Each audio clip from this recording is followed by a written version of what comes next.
¿Qué piensan? Presentada por el Departamento de Prensa de Radio Universidad de Chile.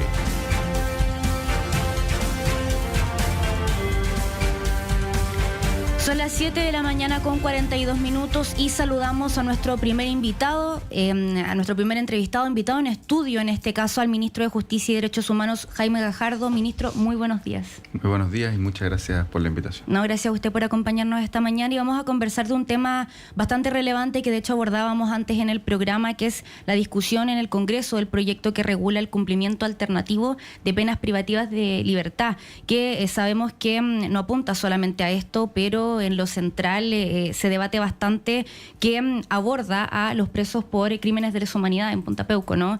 Es un debate que comienza en el Congreso, pero que tiene larga data a nivel político. Y ayer lo escuchaba, ministro, y me da la siguiente impresión, que hay que hacer mucho para defender avances mínimos en materia de derechos humanos. Y de hecho hacía más noticia, por ejemplo, el que pudiera quedar en libertad el psicópata de alto hospicio, que el que puedan quedar en libertad, o libertad comillas, digamos, porque es una pena diferente, personas que están presas por crímenes de lesa humanidad. ¿Cómo ve usted el debate político que se está dando en este momento? Bueno, primero que todo, nosotros lo dijimos esta semana en la sala del Senado.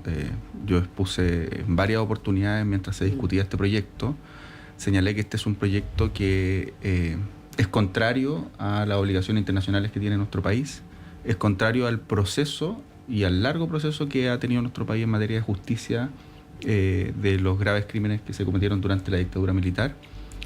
Pero además es un proyecto muy malo técnicamente. Hicimos ver en la sala del Senado el conjunto de deficiencias técnicas que tiene este proyecto, que no la señala solo el Ministerio de Justicia y Derechos Humanos, sino que también lo señala el propio informe que tiene la Corte Suprema respecto de este proyecto. Es decir, la Corte Suprema señaló este proyecto que tiene un conjunto de deficiencias técnicas que no se resolvieron durante la tramitación, ¿ya? Entonces es un proyecto que en primer lugar puede implicar que personas que cometieron los crímenes más graves que se han cometido durante la historia de nuestro país, como fueron los crímenes que se cometieron durante la dictadura militar, crímenes que son realmente horrendos, que esas personas cambien su pena, o mejor dicho, cambien su condena en la cárcel a prisión o arresto domiciliario, ¿ya? Eso también lo ha dicho distintos organismos internacionales, puede implicar transitar hacia la impunidad, ¿ya?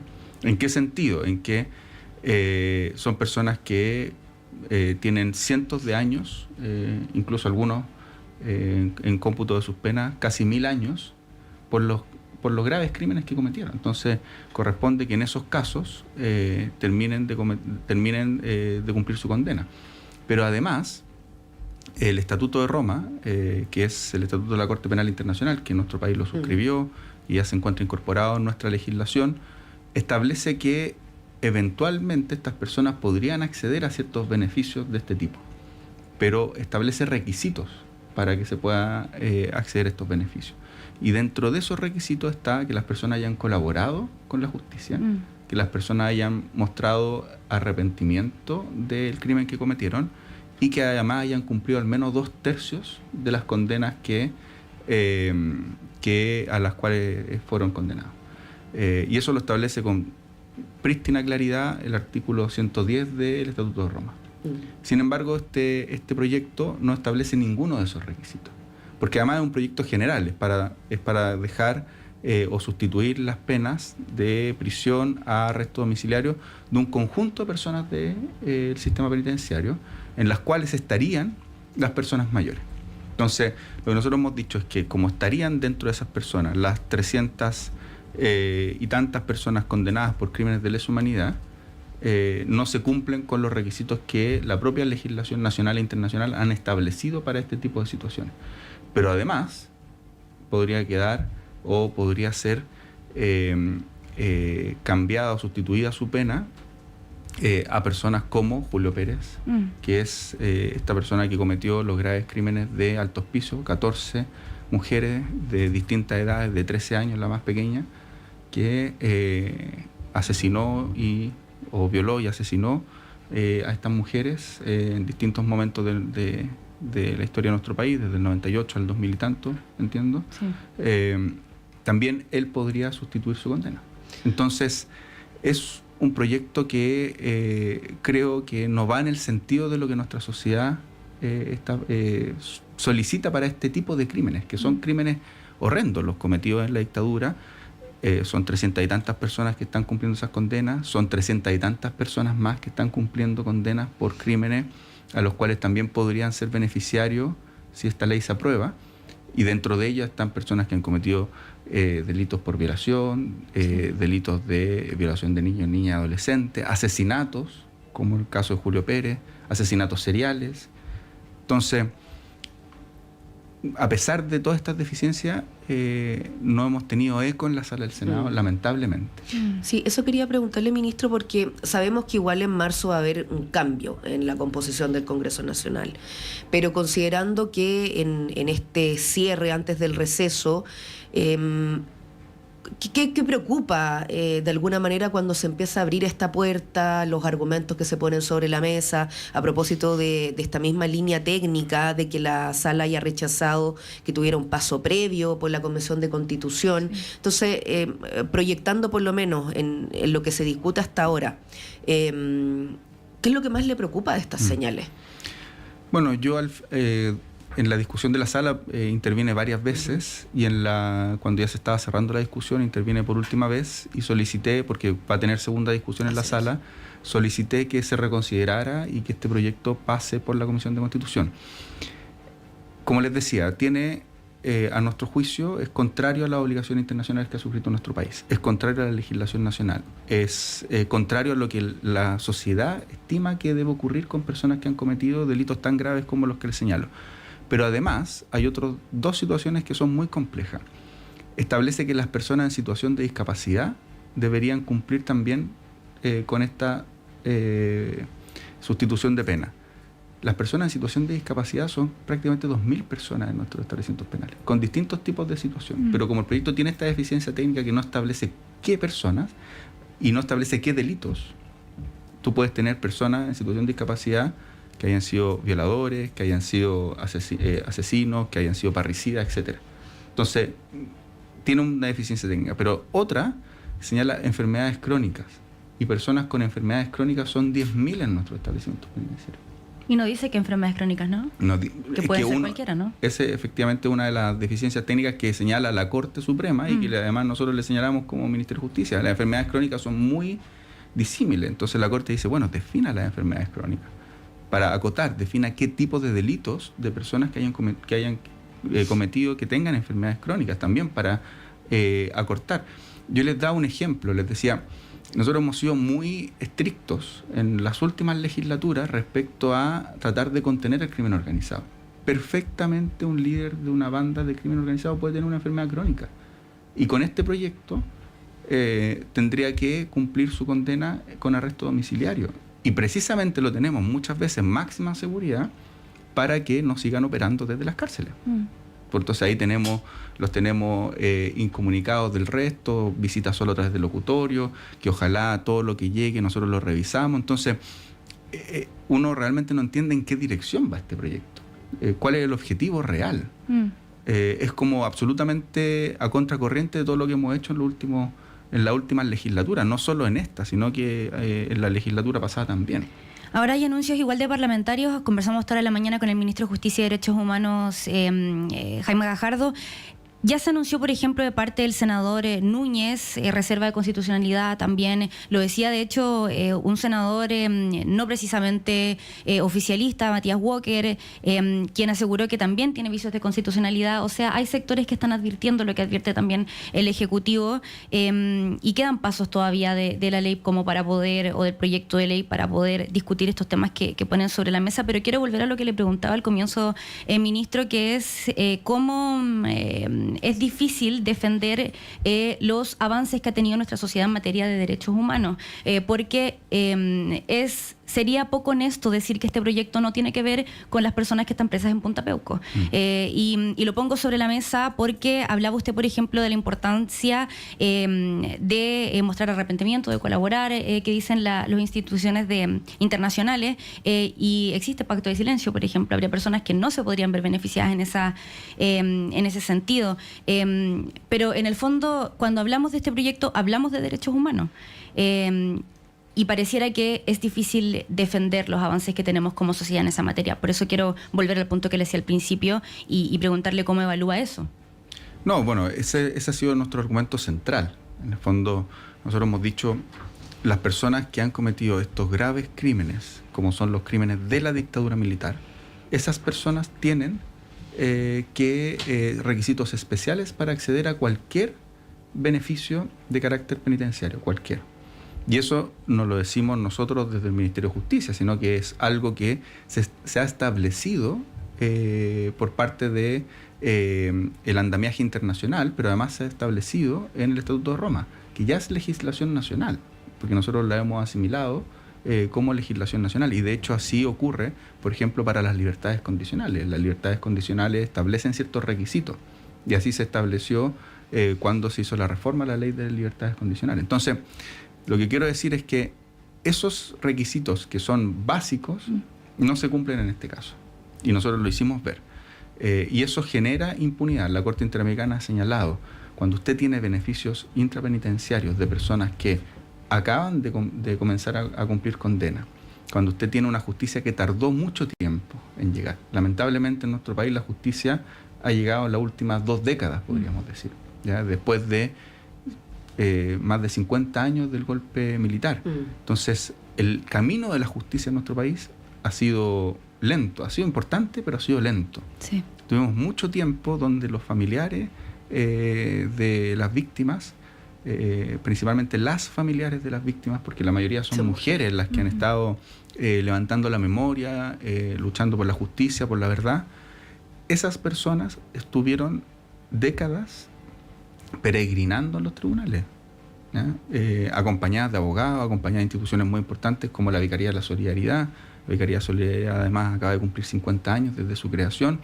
Es decir, décadas peregrinando por los tribunales buscando justicia. Y eso costó mucho que llegara. Entonces, ahora que se ha ido haciendo justicia, llega un proyecto que, entre otras cosas, lo que va a hacer es que esa justicia genera una tensión muy significativa con las víctimas. Y de hecho así lo señala la Corte Interamericana y lo señala el propio informe de la Corte Suprema. El propio informe de la Corte Suprema advierte aquello, dice, este proyecto genera tensión con la denegación de justicia y con la impunidad. Lo dice expresamente. Entonces, todas esas cosas se las leímos a los senadores, les dijimos, mire, en materia de derechos humanos este proyecto va en el sentido contrario a lo que se ha hecho en los últimos 50 años o en las últimas décadas por parte de la justicia y lo que ha logrado nuestro país en esta materia. En materia de combate a los delitos más violentos, lo mismo. En materia de crimen organizado, lo mismo. Entonces, la verdad es que por lo mismo nosotros intervenimos de forma bastante recurrente en la sala del Senado y hemos pedido que al menos sea analizado por la Comisión de Constitución. Sí. Ministro, queremos aprovechar también estos minutos y quiero poner el siguiente enfoque. Lo cierto es que cuando se dan algunas discusiones muy importantes son los contextos, el momento en que se dan. Y a propósito de este proyecto que estamos conversando, hay una agenda de derechos humanos que como gobierno han estado posicionando durante el último tiempo, en momentos en que hemos escuchado declaraciones negacionistas. Y es en esa línea que con un cambio de administración se ha dicho que se van a dar diálogos para ciertas transiciones, traspasar información que hasta ahora se está implementando y como eso es parte de las interrogantes van a seguir su camino cuando asuma la próxima administración el 11 de marzo. Pensando en esa agenda de derechos humanos, en estos avances que hemos tenido, como gobierno, ¿cierto? Se han estado entregando actualizaciones del Plan Nacional de Búsqueda, por ejemplo, y además planteándolo como una política de Estado. o sea, de una mirada desde la sociedad, de un hecho histórico tan dramático como fue la dictadura, que además vivieron varios países de nuestra región, y cómo eso lo proyectan ustedes con lo que viene. Se designa Fernando Rabat, que va a asumir en esta cartera de Justicia y Derechos Humanos, pero con el nombre, pero más allá del nombre, los equipos y la línea que pueda tener el próximo gobierno, para ustedes, ¿qué es fundamental en esto? Diana, yo creo que tu pregunta es bien importante y también tiene que ver mucho con este proyecto. ¿En qué sentido? Un proyecto similar a este fue presentado hace un par de años atrás y fue rechazado. Entonces, lamentablemente, lo que hemos visto en estos últimos años es que hemos tenido un retroceso en la protección de los derechos humanos en el sentido del discurso público. ¿Ya? Es decir, han surgido, y sobre todo en la última elección presidencial, lo vimos de una manera muy importante, han surgido voces que relativizan que la dictadura haya sido una dictadura, que relativizan... las torturas. Exacto, o que las justifican. Sí. ¿Ya? O que consideran que era necesario o imposible de impedir.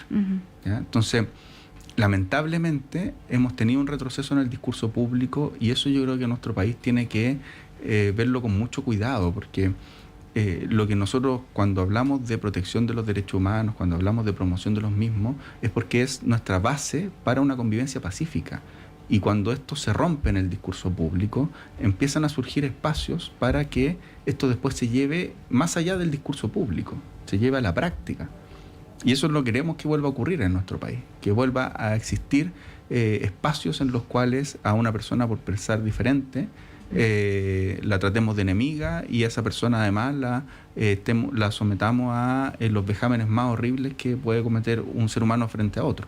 ¿Ya? Entonces, eso es lo que nosotros tenemos que tratar de coincidir todos los sectores políticos, que no puede volver a ocurrir. Y cuando nosotros esto lo señalamos con mucha fuerza respecto a lo que ocurrió durante la dictadura militar, no es porque estemos anclados en el pasado, es todo lo contrario, es porque esto es presente.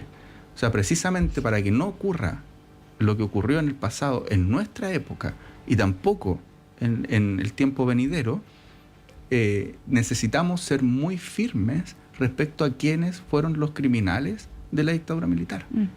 La señal a la sociedad tiene que ser muy potente.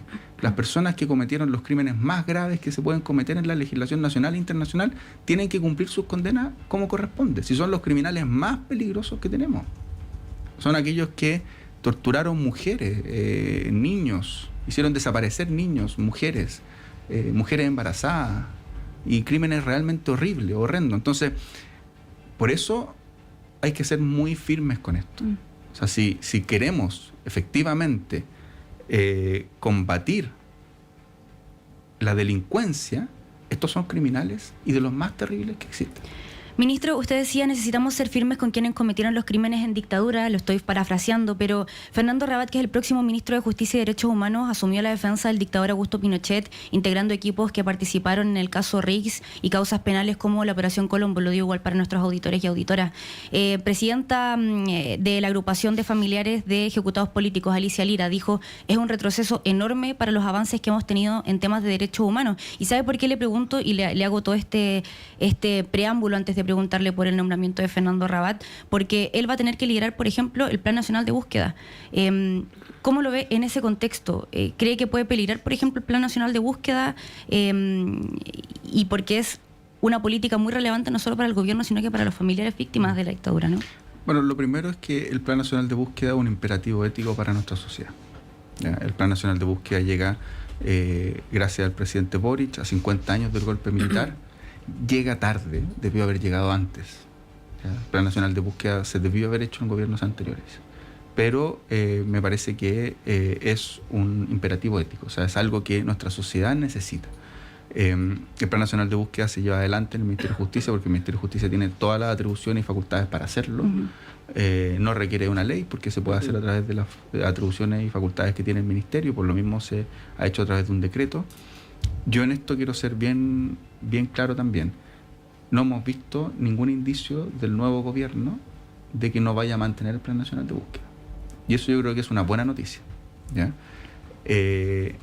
Ni lo vimos durante la campaña, las voces negacionistas vinieron de otros candidatos a la presidencia de la República y tampoco lo hemos visto en este periodo, ¿ya?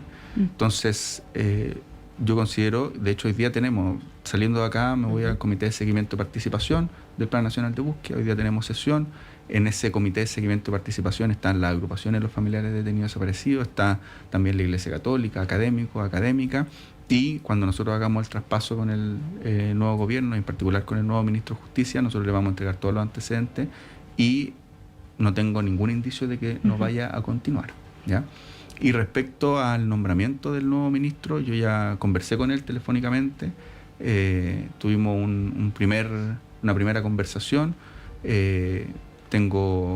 con esa conversación me quedo con una excelente opinión respecto de él y además a nosotros no nos corresponde referirnos a quién nominó o no el presidente de la República.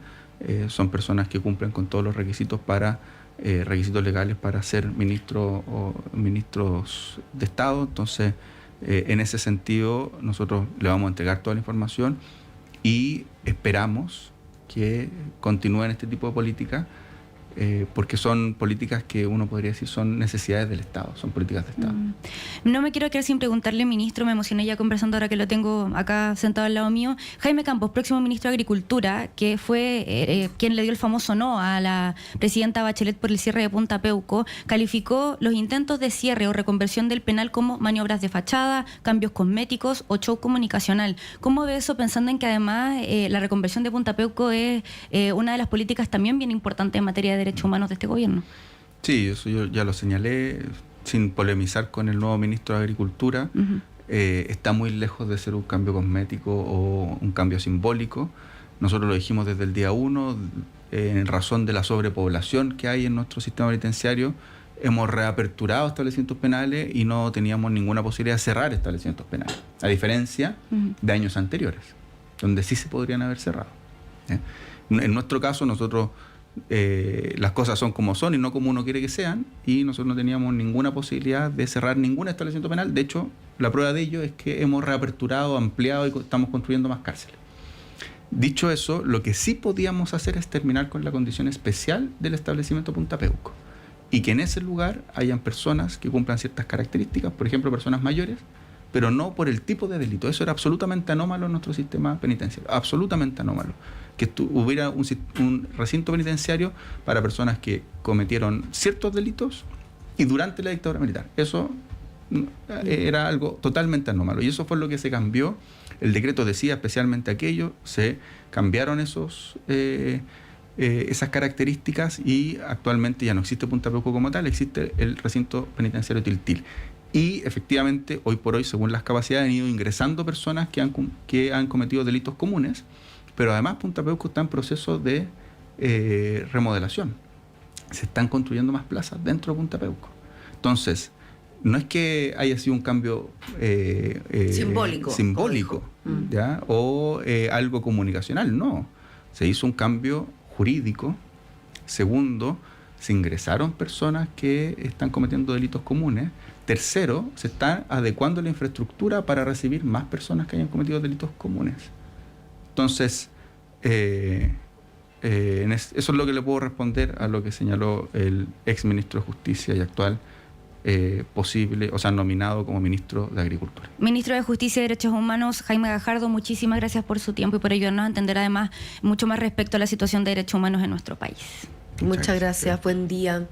8 de la mañana, 5 minutos, Connie. Nosotras nos despedimos, vamos a una nueva pausa en esta primera edición de Radio Análisis y además ya regresando Patricio y Claudio el próximo lunes, así que de sus respectivos descansos.